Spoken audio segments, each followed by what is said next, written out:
Okay, folks, I apologize for that brief delay and appreciate everyone's patience.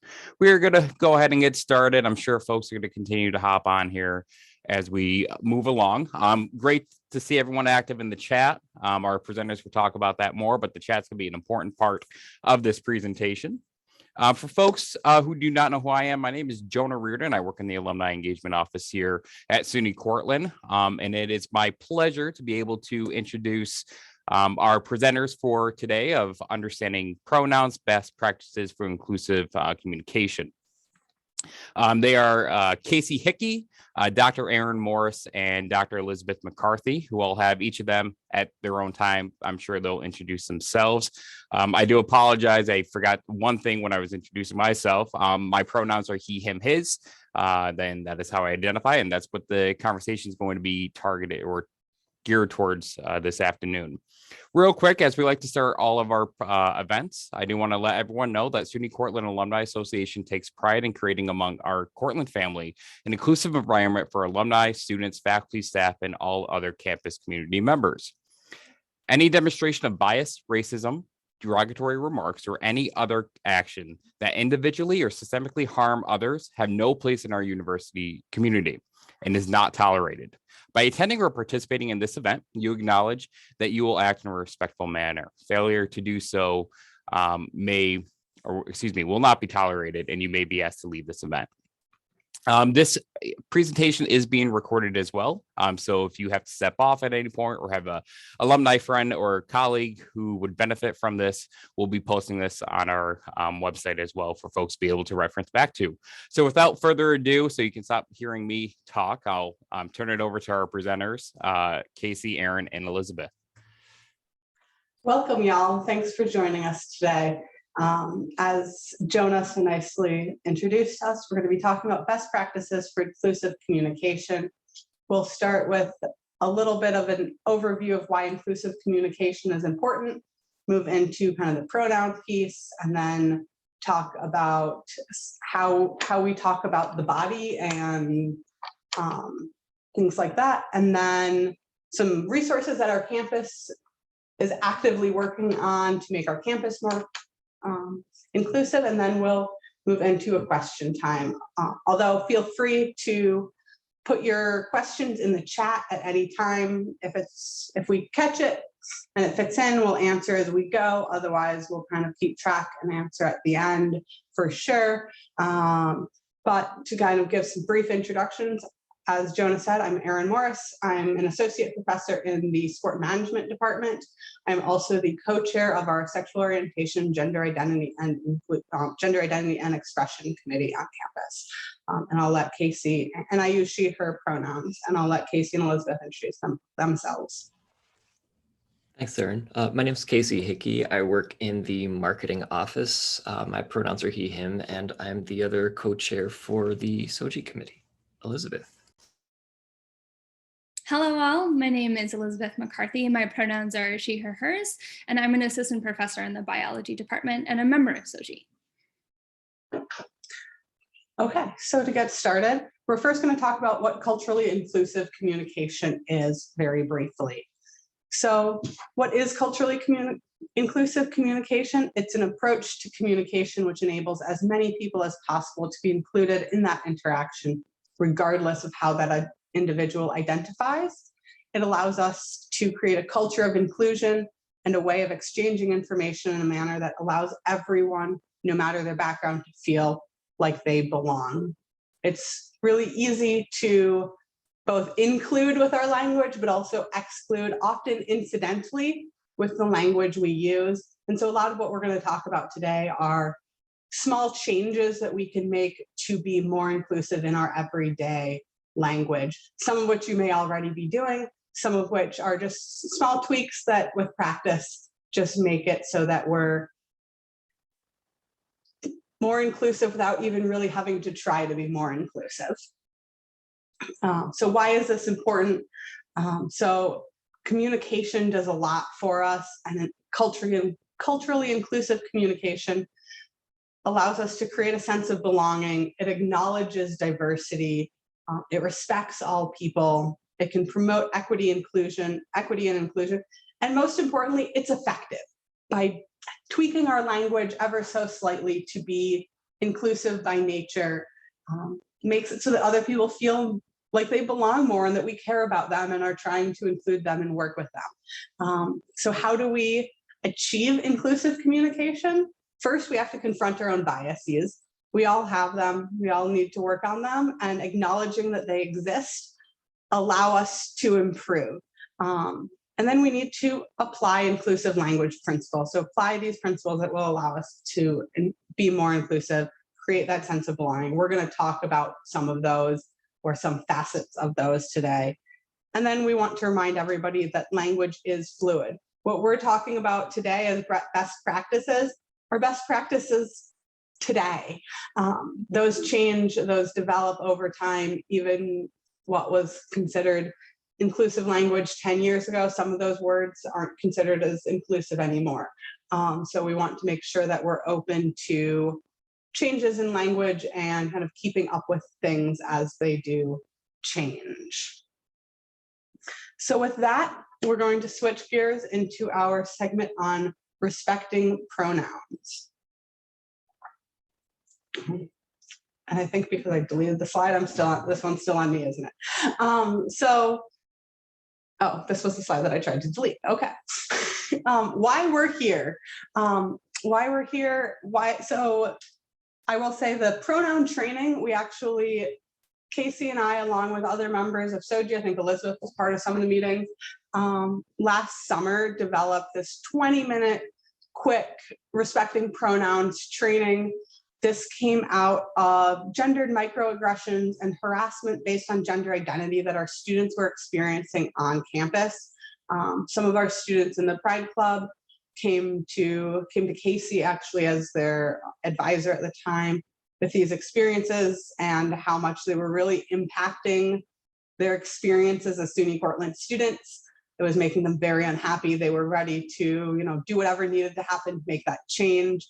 And Casey, with the backing of SOGI, said, this shouldn't have to be your battle to fight. You should be able to be a student and enjoy our campus just like everybody else does. And so we want to fight that battle for you. And so as part of fighting that battle, we created this short training that we could implement in department meetings, university-wide, to help people better understand why pronouns and inclusive language are really important. And so Jonah asked us initially to bring in that 20-minute training, but then for an event that SOGI holds every year called Transaction, which is a one-day conference on trans and non-binary experiences on college campuses that we've hosted. This was our 4th year that we hosted it. We expanded it to this inclusive language kind of more broadly discussion, which is what we're doing here today. So the point of this is to ensure that we all understand and are comfortable using appropriate pronouns and when appropriate non-gendered language or gender inclusive language. Casey, you're muted. Yeah, you can't hear me when I'm muted, can you? So before we get too far, we'll take a moment to just think about what gender identity is so that as this conversation continues, we all just have a baseline of what it is that we're talking about. So when we talk about gender and things around gender, what we're talking about is just the socially constructed roles, the behaviors, the attributes that are considered by the general public to be appropriate for one's sex assigned at birth. So when a child is born at a hospital, someone marks a box that is marking the newborn's sex, and gender is all of the sort of cultural expectations, the attributes, the behaviors that just society assumes based on that box that's checked. So getting into gender identity, it's our own internal perception of our gender, of those characteristics, how we label ourselves based on how much we do or don't align with whatever box or boxes have been checked for our gender. It's not necessarily binary, so more than man or woman. There can be a lot of identity labels, a lot of ways that people can understand themselves. That's not to say anyone has to understand and memorize the exhaustive list of what that might look like, but a few examples might be a trans man or woman, someone who's genderqueer, gender fluid, someone who is gender nonconforming. And it can just be an array of different ways that people see themselves. One of the important things to understand is that a person's gender identity, the way they understand themselves, may not correspond to their external body or the sex assigned at birth. So it may not correspond to the box that was checked to them while they were born, or that may not even correspond to the way that they appear. And just like that, a person's pronouns may or may not match their gender presentation. Okay, Erin. And so some background on why, as an organization of SUNY Cortland, but also probably many of the organizations that you may work for, why inclusivity is important. And some of this is based at SUNY Cortland, and some of it is state and national policy, and I'll differentiate each. So as you may know, at SUNY Cortland, we have a commitment to inclusive excellence, which is a collective commitment meant to include and engage the rich diversity of students, staff, faculty, administrators, alumni, and community constituents.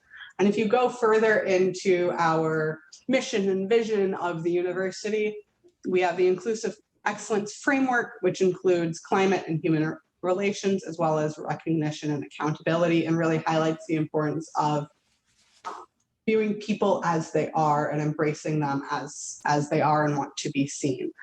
Within our strategic plan, we have a commitment to community, and with that comes embracing all of our community as diverse as it may be. And we have a focus on students, and this came out of issues that our students were facing.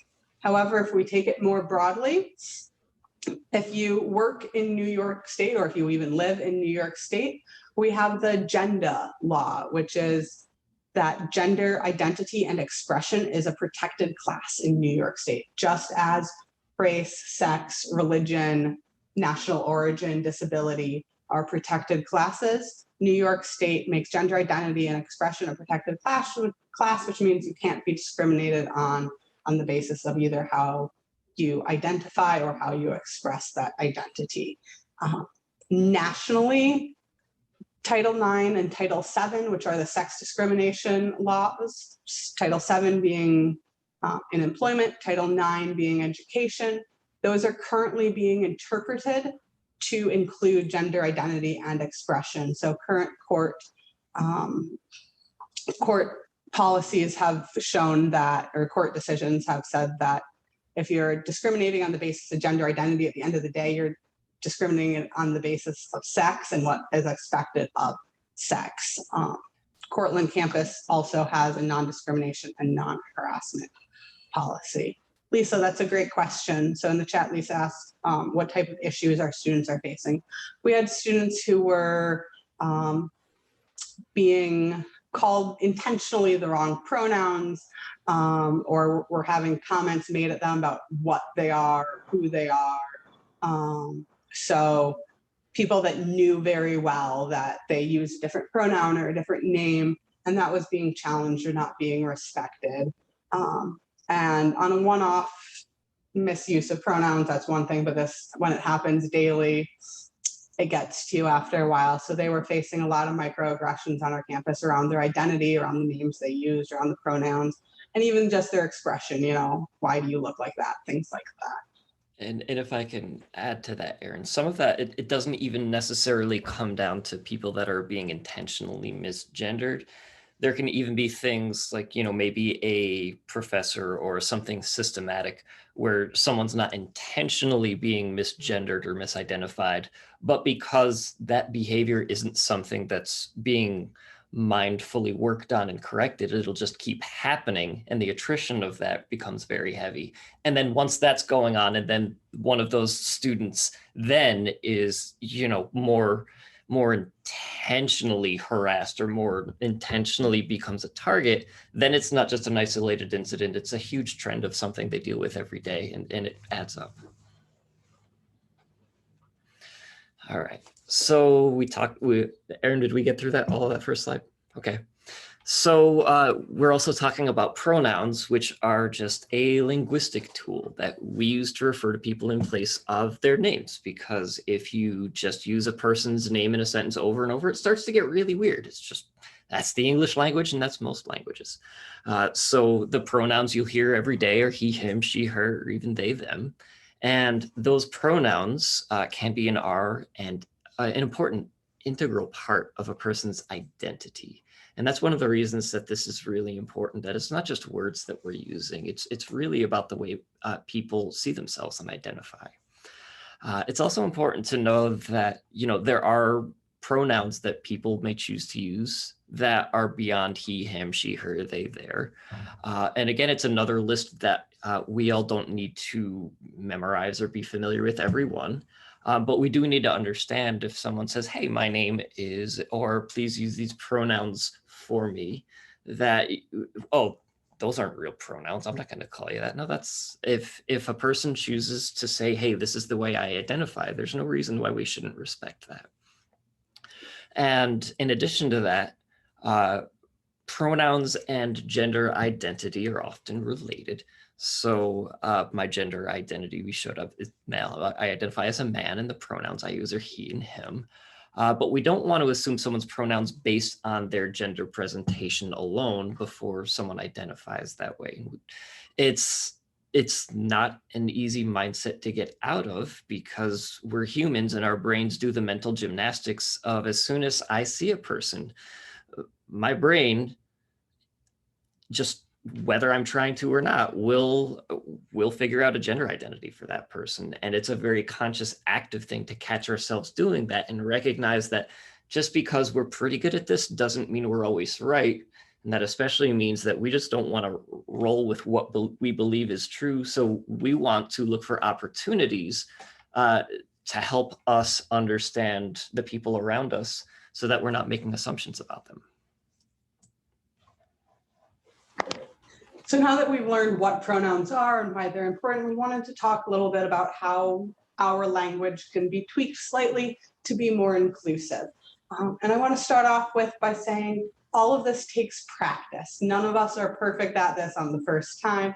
We'll all mess up. We'll all say the wrong thing. It takes practice. And I'll give an example early on of me still practicing. So when talking about general populations or addressing large groups, rather than saying things like ladies and gentlemen, men and women, things like that, try using inclusive phrases. So rather than his or her, you can just use their, if you don't know the gender of the person that you're talking about. Or again, addressing large groups, you would say, welcome ladies and gentlemen, welcome folks, welcome friends, welcome participants if you're running an event. This is often one of the common ones is, hey guys, or you guys, when you're talking to a group. I'm a Midwesterner. I grew up with you guys being used everywhere about everything. I've been working on breaking that habit for 3 years now. I think I'm 80% there.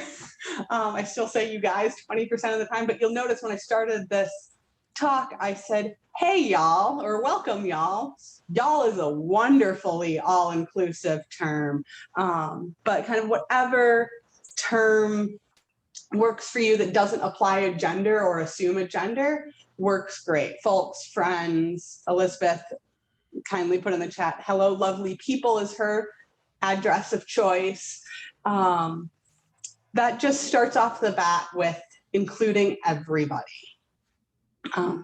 Another thing you can do is to change your phrasing to remove pronouns, especially if you're unsure of them. So if you're saying something that you might say, a person's decision should be based on his or her goals, you can change that sentence very easily in 2 ways to make it more inclusive and less gendered. The first one is a person's decision should be based on their goals. So changing that his or her to their, or changing it to second person. His or her is third person pronouns, right? So changing it to a second person, your decision should be based on your goals. Both of those take a gendered assumption out of that statement. And finally, and this is one thing that is one of the harder things to kind of unlearn, especially for some people, is gendered honorifics when you're unsure. So if you're addressing a letter to somebody, we've often been taught to use an honorific, dear Miss Smith, dear Mr. Smith, dear Mrs. Smith. However, we'd like to encourage you to move away from that if you don't know what the person prefers. So if you know the person, if it's your kid's second grade teacher that you know goes by Mrs. Smith, by all means, address it to Mrs. Smith.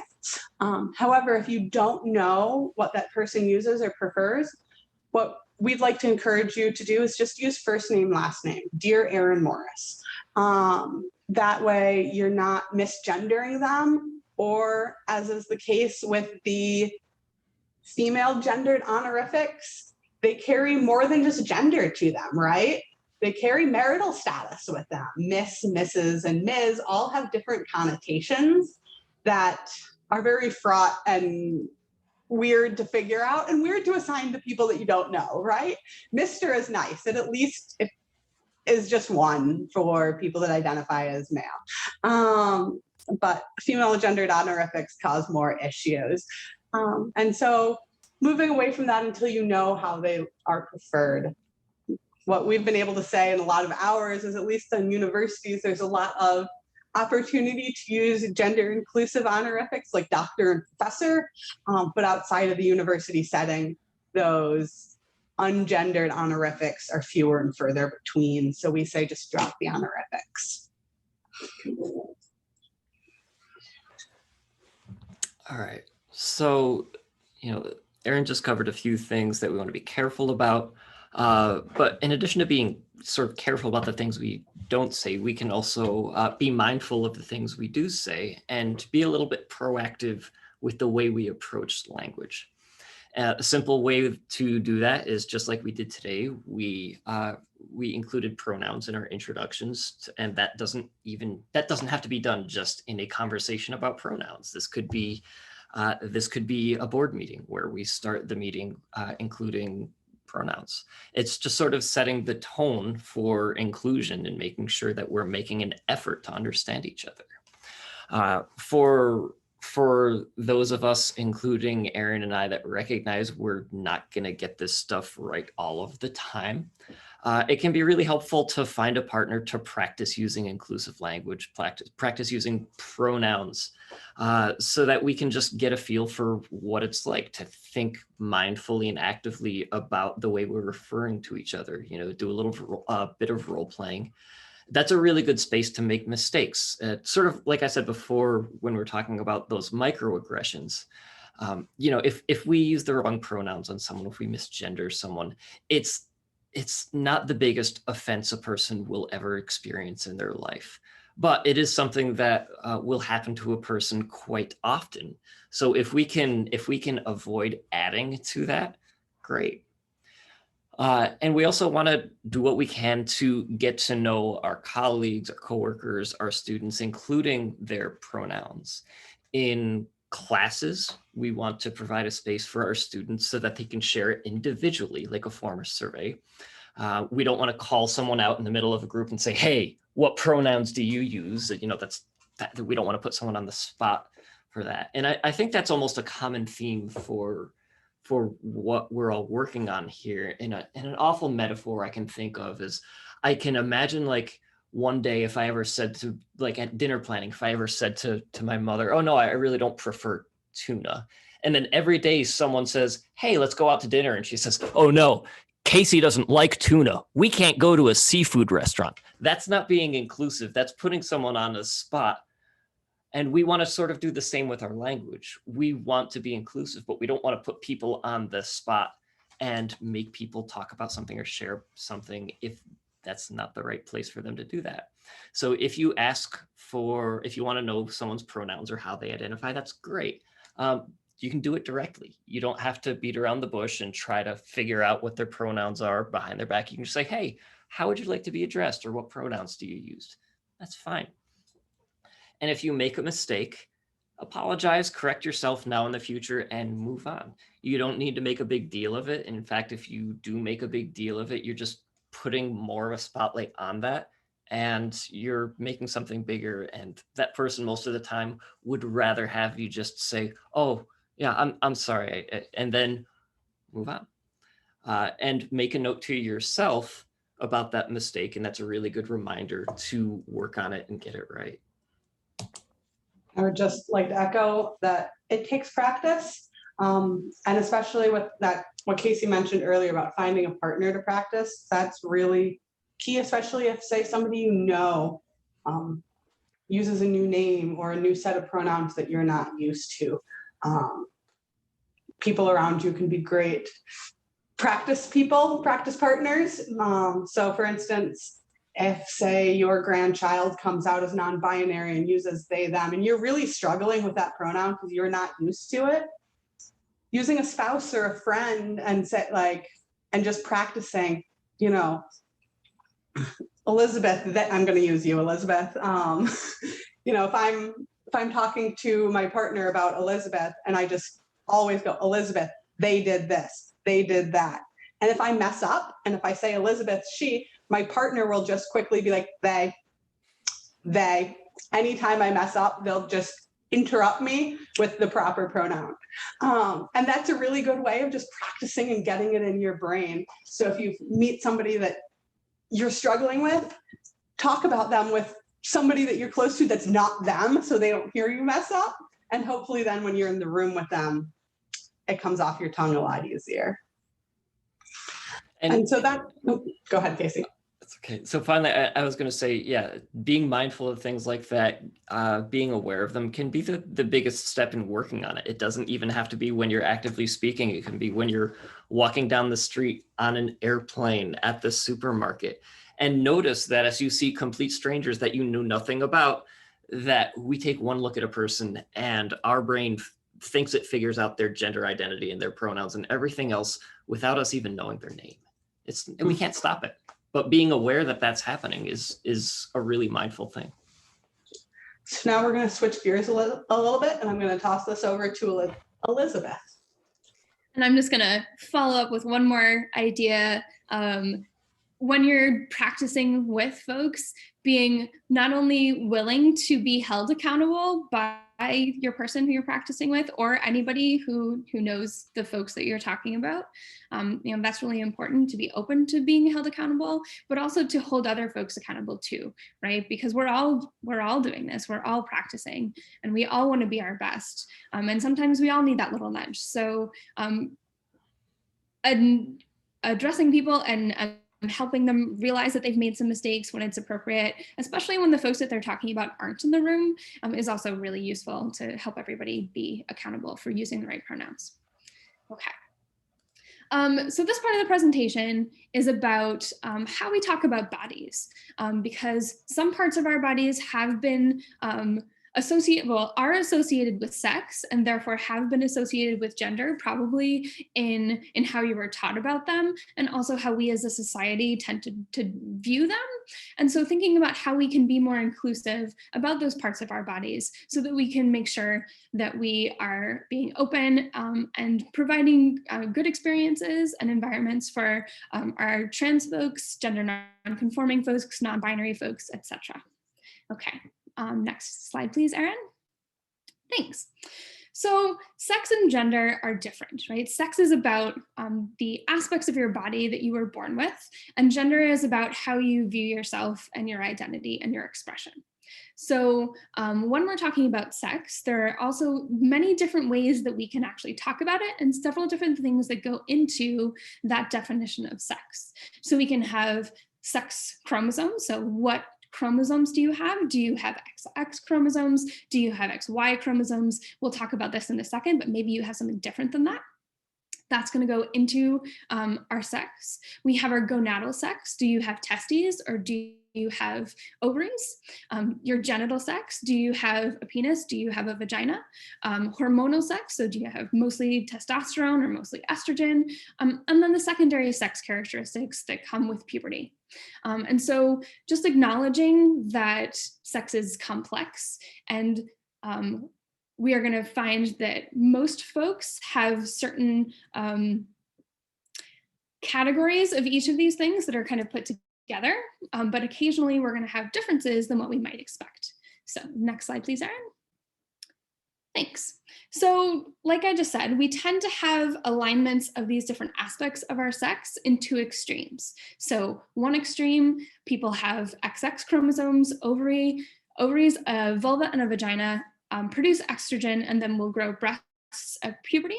And then on the other side of our spectrum, you have XY chromosomes, testes, a penis, produce testosterone, and then develop facial and body hair as your secondary sex characteristics. But just like gender, sex is actually a spectrum. So we have intersex folks who fall somewhere in between those two extremes of our spectrum. So for example, intersex folks may have XY chromosomes and testes, but develop a vulva and a vagina, produce testosterone, but then have breasts as their secondary sex characteristics. And so when we have these differences of how our sex aspects align, we can say that we are intersex. And it's possible to have differences in the chromosomes. So there are folks who have XXY chromosomes, or just one X chromosome, or 3 X chromosomes, or XYY chromosomes. So there are lots of different things that we can actually have as humans. And sometimes we can have genitalia that is intermediate between having a vulva and vagina and a penis and scrotum. And so these are just things that exist. And so it's important to acknowledge that as well. And unfortunately, we were unable to get our video and audio working for the Zoom platform, but I highly recommend this YouTube video, which is for intersex people talking about their experiences. If there's something, if this is something new to you and you want to learn some more, I highly recommend this video. And Erin just put the link in the chat. So go ahead. It's 3.5 minutes, so not super long, and just a little bit of understanding intersex folks and how they go through the world. Okay. Ready for the next slide, thanks. Okay, so we have all of these different aspects. So in order to be inclusive, then just name the things that you're talking about. So if you're talking about folks in general, and we're talking about, let's say, an example that I use in my classroom, because I teach introductory biology, and if we're talking about different sexes, then I will talk about egg-producing individuals and sperm-producing individuals, because then we're talking about what sort of gametes folks make, instead of applying gendered terms to that. If you're talking about genetics, then just talk about the chromosomes, because those are the things that you're probably interested in figuring out if you're looking at a trait that is going to be linked to our sex chromosomes.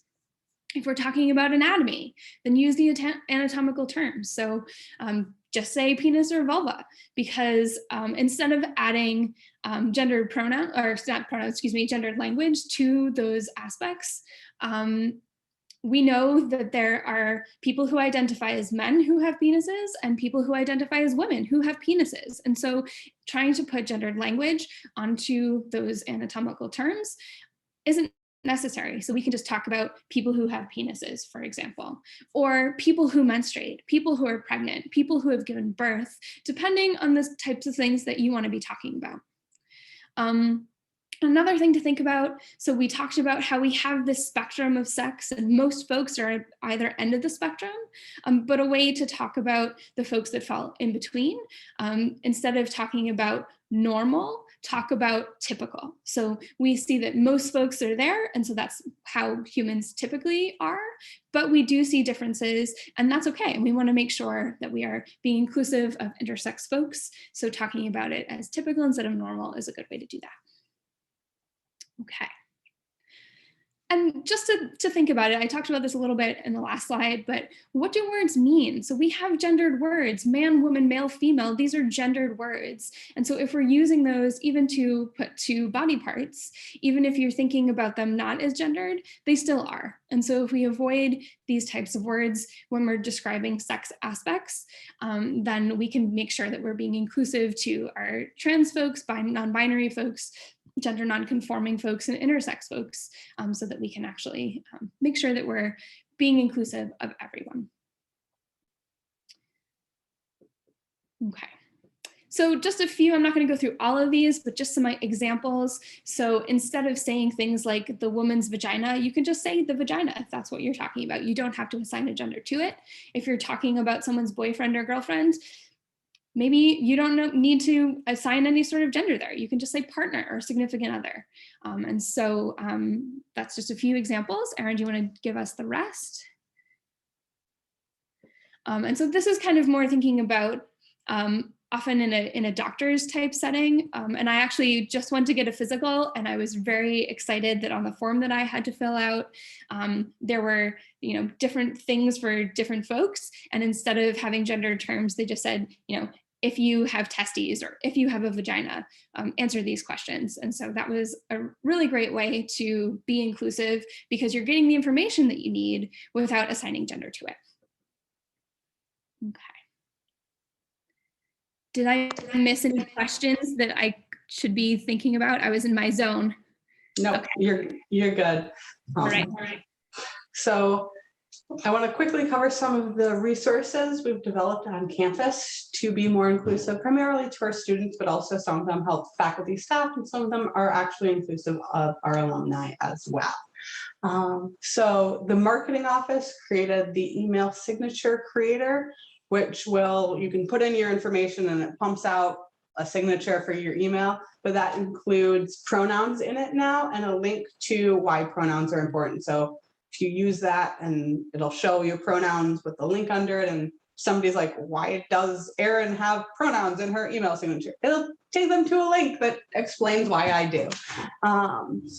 The President's Council on Inclusive Excellence, you'll notice in the bottom corner is a guide to all the acronyms on there. I'll try and just use the titles, but the President's Council on Inclusive Excellence put together the Inclusive Language Guide. This is a fairly substantial document that talks not just about gender identity, and sexual orientation, and how to speak inclusively, but talks about how to talk about race inclusively, religion inclusively, a lot of different areas where inclusive language is important. And I believe that it's publicly available on PCIE's webpage for people to download, because it applies well outside of campus. Most of what's on there is not just campus specific, but is about inclusive communication more broadly. Our committee, the Sexual Orientation, Gender Identity, and Expression Committee, created this training. Y'all just went through. Thank you. Casey just dropped the link to a lot of the link to a website that links most of these programs for you. Multicultural. Erin, the one I shared is the link to the Inclusive Language Guide. Oh, is that? Oh, you're right. Yeah. So Casey just shared the link to the Inclusive Language Guide if you're interested in looking at that.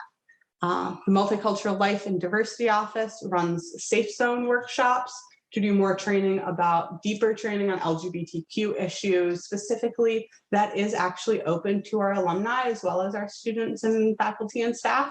So if you want to go deeper into some of these issues, we'd encourage you to consider signing up for a Safe Zone training.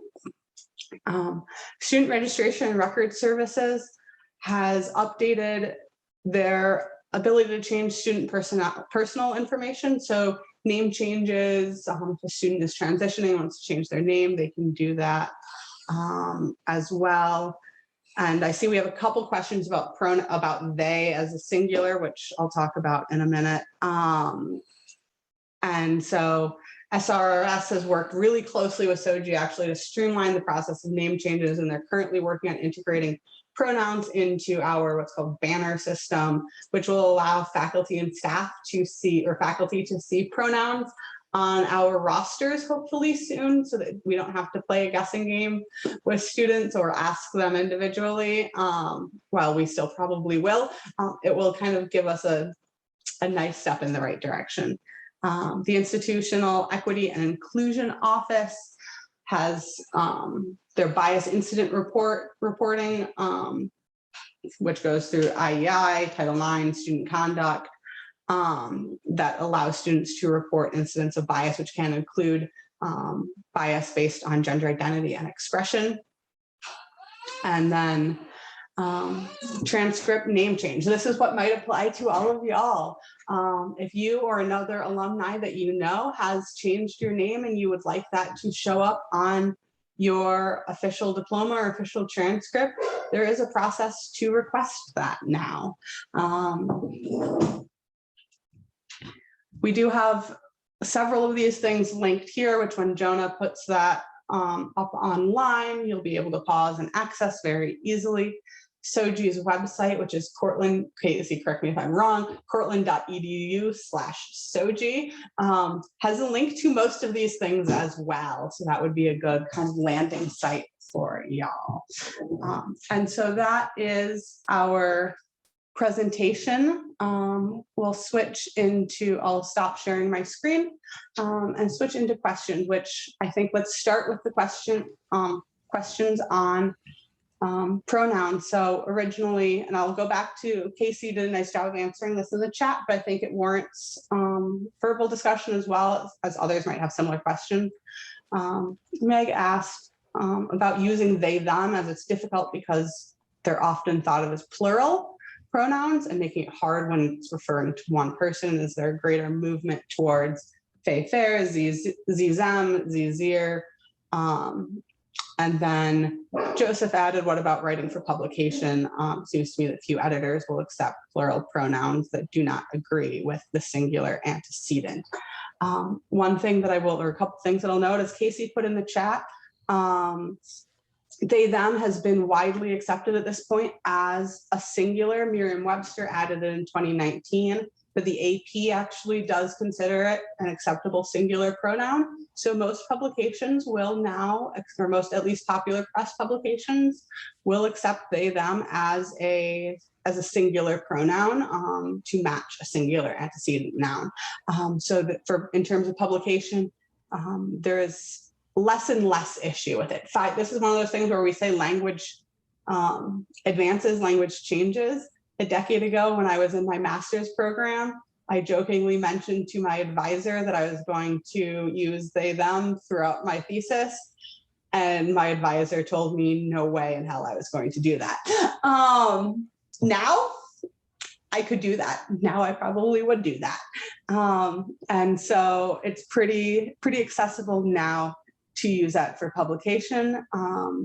And while it sounds weird at first, you get used to it. You start using it a little bit more regularly and it doesn't sound as weird anymore. And I'll let Casey or Elizabeth chime in as well. Yeah, so the thing I was going to add is, yeah, especially with when we're talking about publications, within the last 5 years, AP style taking on they, them as a singular has been a big change in that, because prior to that, anyone working in AP style, even if they wanted to, wasn't going to use they, them in their publications, because if AP style tells you that the grass out there is blue, then the grass outside there is blue.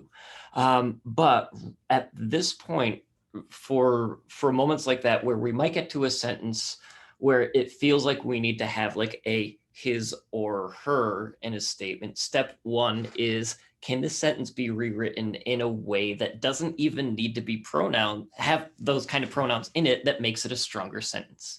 And if not, if it really needs like something in that spot as pronouns, the style guides now are saying that using they or them is correct and more appropriate than using he, she.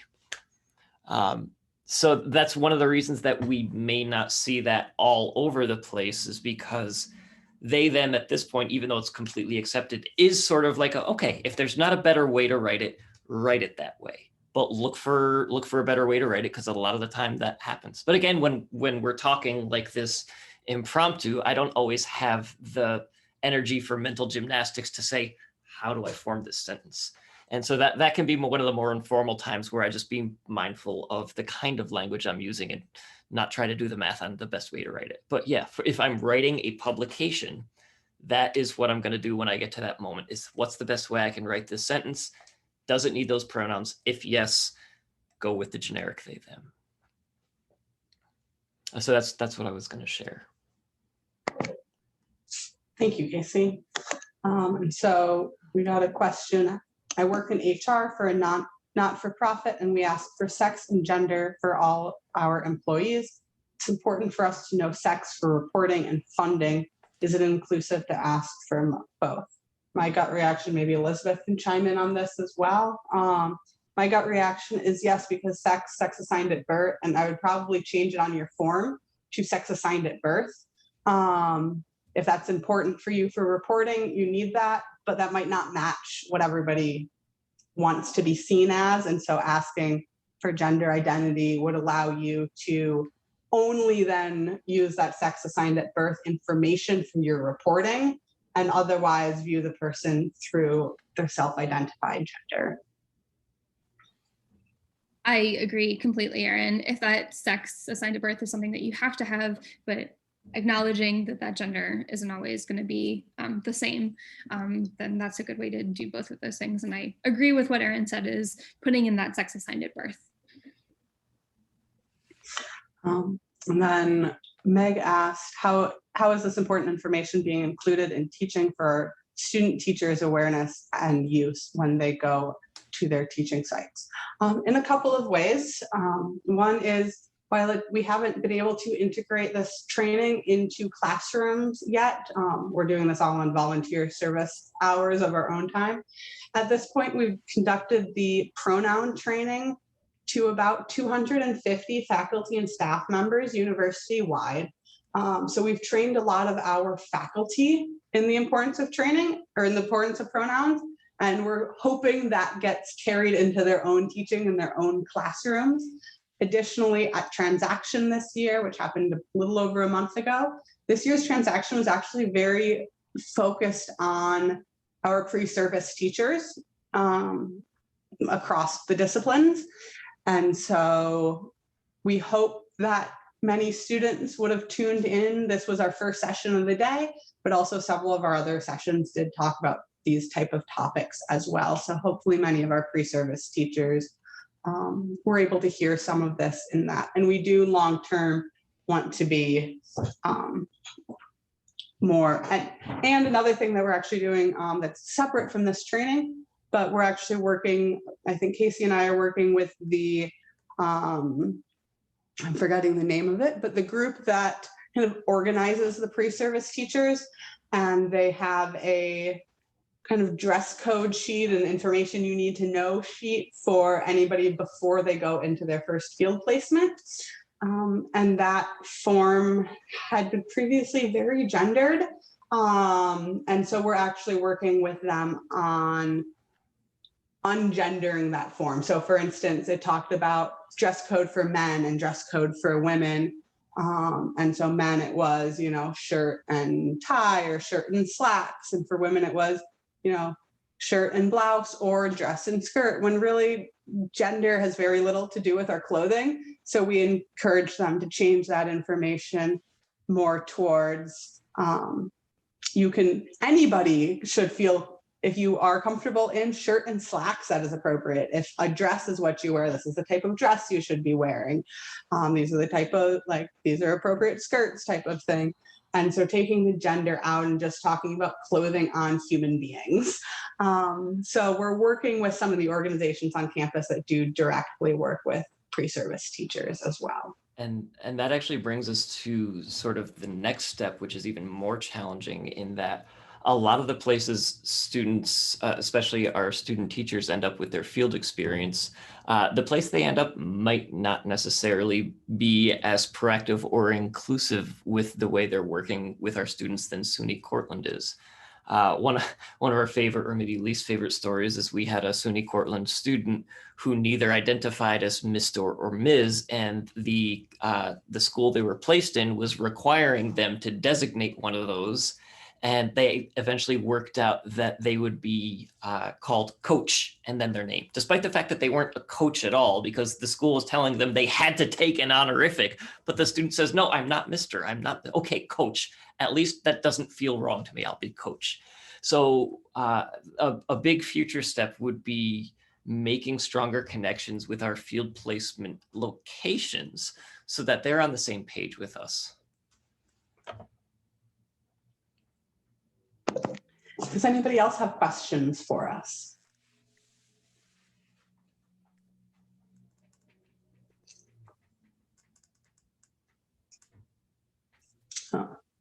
what does the college suggest for using instead of Mr. or Mrs. as a student teacher?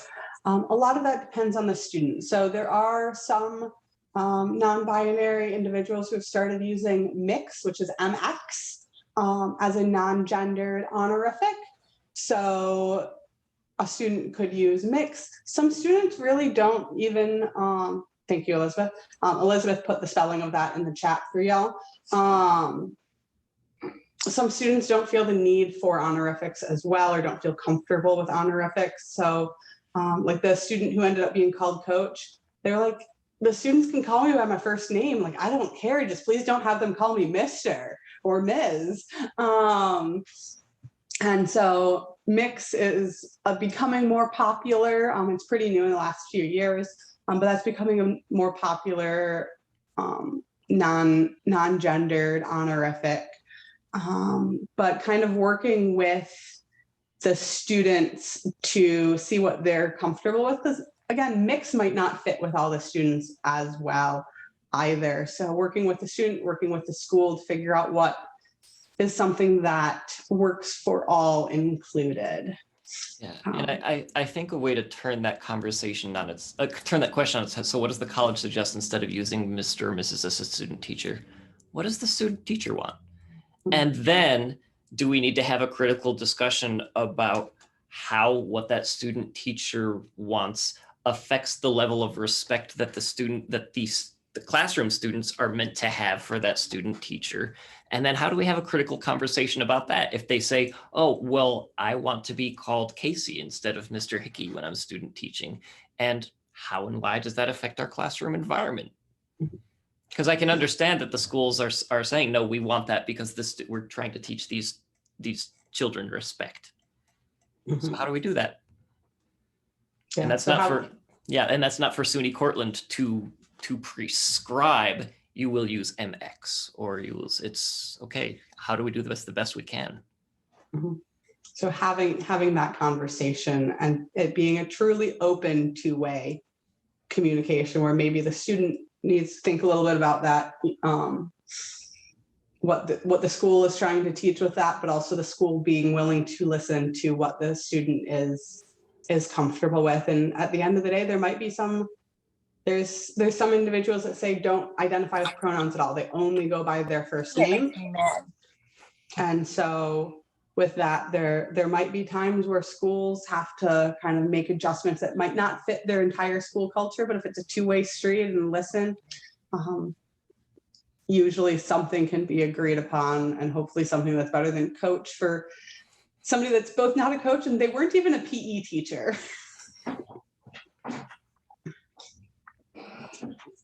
Other questions that y'all might have for us? You can actually see home plate from here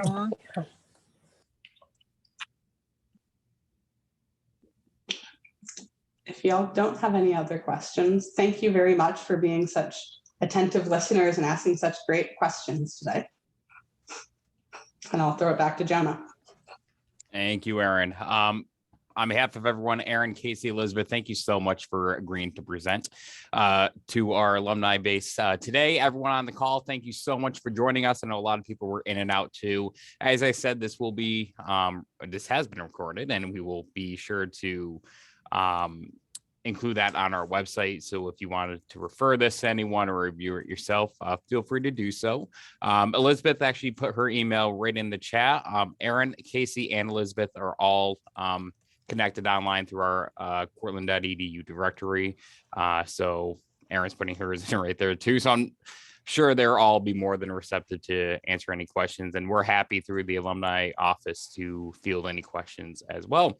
So with that, I want to thank our presenters yet again. We have a small gift we'll be sending to each of your offices on behalf of the association. Thank you everyone so much. And we look forward to more conversations like these in the future. So take care and have a great rest of your week. Thank you all. Thanks, y'all. Thanks, y'all.